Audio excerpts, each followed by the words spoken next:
ఈ దేశము ఈ ధర్మం బాగుండాలి.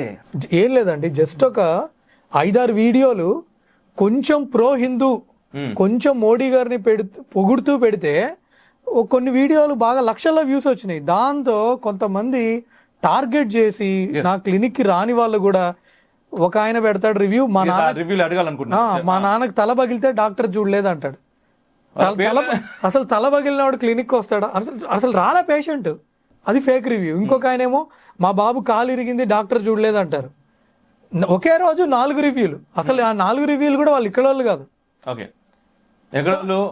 అస్సాం బేస్డ్ లో ఉన్నారు. ఒక ఆయన ఇక్కడ కొన్ని రివ్యూలు ఇచ్చాడు, అస్సాంలో కూడా కొన్ని రివ్యూలు ఇచ్చారు. అంటే వాళ్ళు ఎంత సెలెక్టివ్ గా టార్గెట్ చేస్తున్నారు అనేది చూడండి. ఈ దేశంలో హిందువులు బాగుపడాలంటే ముందు క్యాస్ట్ ఫీలింగ్ పోవాలి. ఎంతో మంది ప్రధానులు వస్తుంటారు పోతుంటారు, కానీ మోడీ గారు డెఫినెట్ గా ప్రత్యేకం. అంటే ఇది ప్రతి ఒక్క హిందువు గర్వించదగ్గ విషయం. చిల్డ్రన్స్ డే ఇప్పుడు మనం November 14 జరుపుకుంటున్నాం కదా, దాన్ని మనం October 15 జరుపుకుంటే ఎలా ఉంటుంది? ఏపీజే అబ్దుల్ కలాం గారి బర్త్డే. సో మీరు కూడా దయచేసి డైలీ హనుమాన్ చాలీసాని చదవండి. వాళ్ళకి హిందూ ప్రాణాలకి ఏమైనా వాళ్ళకి సంబంధం లేదు. ఇది మన దేశంలో సెక్యులరిజం అంటే ఇది. చాలా మంది డాక్టర్లు వచ్చి చెప్పలేకపోవడానికి రీజన్ ఇదే.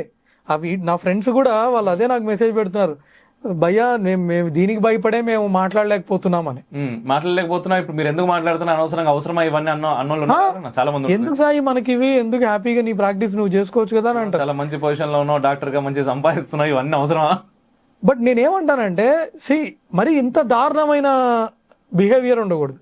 మీరు ఎక్స్పెక్ట్ చేశారు అంటే మీరు వీడియో చేసే ముందు ఇట్లాంటి జనాలు కూడా ఉంటారు, ఇట్లాంటి టార్గెట్ మనం అవ్వాల్సి వస్తుంది. అసలు మనం ఎక్స్పెక్ట్ చేయలేదు, నేనైతే అసలు ఎక్స్పెక్ట్ చేయలేదు. ఏం వీడియో చేశారు నార్మల్ గా మీరు రీసెంట్ గా? నేను కొన్ని మోడీ గారిని పొగుడుతూ, మోడీ గారు చేసిన మంచి మంచి పనులు, ఆయన వేరే కంట్రీకి వెళ్ళి ఇండియాని ఎట్లా ప్రమోట్ చేస్తున్నారు అసలు మోడీ గారిని మీరు. అంటే మనకి ఇప్పుడు లాస్ట్ 50 years లో జరిగిన డెవలప్మెంట్ కి, లాస్ట్ 15 years లో జరిగిన డెవలప్మెంట్ కి, లాస్ట్ 10 years లో ముఖ్యంగా హైవేల విషయంలో కానివ్వండి, నెంబర్ ఆఫ్ IITs విషయంలో, నెంబర్ ఆఫ్ IIMs విషయంలో పెంచారు. ఎయిమ్స్ హాస్పిటల్స్ చాలా పెంచారు, రైల్వే స్టేషన్స్ చాలా డెవలప్ చేశారు, వందే భారత్ ట్రైన్స్. సార్ నేను ఏదైనా చెప్తున్నానంటే ఒక వ్యాలిడ్ ఇన్ఫర్మేషన్ లేకుండా నేను చెప్పను. నాకు వచ్చే ఫీడ్బ్యాక్ నా పేషెంట్ల నుంచి వస్తుంది. నాకు ఆర్మీ వాళ్ళ మాటలు నేను బాగా నమ్ముతాను. నాకు ట్రైన్లో ఒక రోజు ఒక ఆర్మీ ఆయన చెప్పారు, ఒకప్పుడు మేము ఏదన్నా చేయాలంటే మాకు ఢిల్లీ నుంచి పర్మిషన్ రావాలి. ఎగ్జాక్ట్ ఆయన నాకు ఈ మాటలు చెప్పారు. ఇప్పుడు మాకు మోడీ గారి ప్రభుత్వం వచ్చిన తర్వాత మాకు చాలా ఇంపార్టెన్స్ పెరిగిందని ఆర్మీ ఆయన చెప్పారు. పాకిస్తాన్ వాడు ముందుకు వచ్చి, లేకపోతే చైనా వాడు బార్డర్ లోకి వచ్చి వాడు కవ్విస్తా ఉన్నా కూడా ఇక్కడ ఉండేటటువంటి మన ఆర్మీ వాళ్ళు ఏమనకూడదు. ఢిల్లీ నుంచి వీళ్ళకి